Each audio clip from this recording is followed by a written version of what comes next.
نحمده ونصلي على رسوله الكريم اما بعد۔ میرے دینی اور ہم وطن بھائیوں، خدا آپ کو شاداب رکھے۔ دیکھتے ہی دیکھتے رمضان شریف کا آخری عشرہ ہماری زندگی میں داخل ہو گیا۔ حدیث شریف میں اس عشرے کو عتق من النار سے تعبیر کیا گیا ہے۔ حضرت عائشہ فرماتی ہیں کہ آخر عشرے میں آپ کی عبادات میں اضافہ ہو جاتا تھا۔ آپ راتوں کو احیا فرماتے اور اپنے اہل خانہ کو بھی بیدار فرماتے تھے۔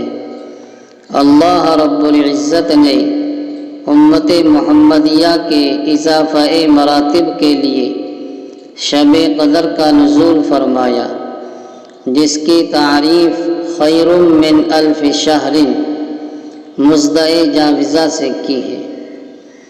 ان راتوں کا نزول بھی فقہا کی رائے کے مطابق اخیر عشرے ہی میں ہوتا ہے۔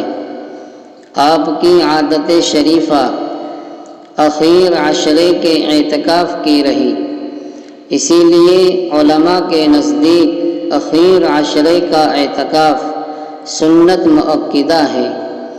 یوں تو تمام رمضان ہی نیکیوں کا سیزن اور بیش بہا تحفہ ہے، مگر اخیر عشرے کا اعتکاف شب قدر کی تلاش بسیار، بذریعہ اعتکاف رب کے حضور سر بسجود ہو جانا، چوکھٹ پر پڑے رہنا، نیز بضد ہو کر مولائے حقیقی سے اپنا مدعا پورا کرا لینا، اعمال صالحہ میں دوبالگی پیدا کر دیتا ہے۔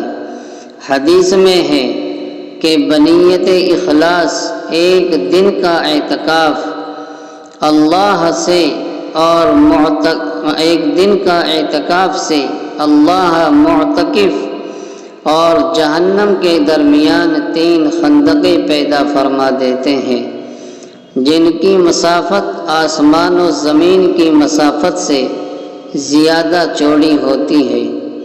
میرے بھائی، ہمارا یہ فریضہ بنتا ہے کہ ہم اس سنہرے موقع کو ہاتھ سے نہ گنوائیں۔ پورے ملک میں لاک ڈاؤن ہے، لہٰذا اس کی رعایت کرتے ہوئے اپنے گھروں میں نیکیوں کے باغ و بہار پیدا کریں۔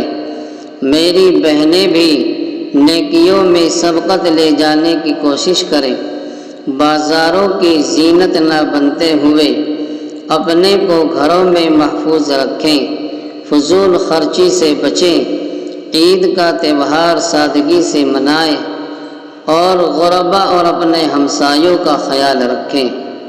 وآخر دعوانا الحمد للہ رب العالمین۔